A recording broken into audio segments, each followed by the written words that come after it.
Allahümme yarabbim. Allahümme yarabbim. Hani ben sana sen herkeseydim. Ben seni deliler gibi yeniyordum oğlum. Allah'ım kötü bir şey mi olacak ya? Bu boku derhal temizliyorsun Cimbom. Hayırdır? Siz benim aklımla oyun mu oynuyorsunuz lan?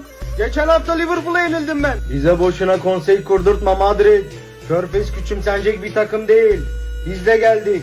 Gördük ve yenildik. Merhamet edin efendim. Ben yendim. Madrid ne yaptın ya görüşmeyeli? Bu kimdi ya? Biz ne ara görüştük seninle? Baskettendir da kardeşim.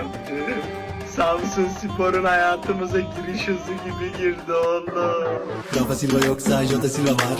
Jota Silva yoksa Rafa Silva var. Rafa Silva yoksa Jota Silva var. Bende Jota Silva yoksa Rafa Silva var. Rafa Silva Jota Silva gerisi davacı var. Tabi bunun yanı sıra kafama tarar sıra doluydum ben de kafasa doyamadım Silvalara. Rafa yoksa Jota var. Jota yoksa Rafa.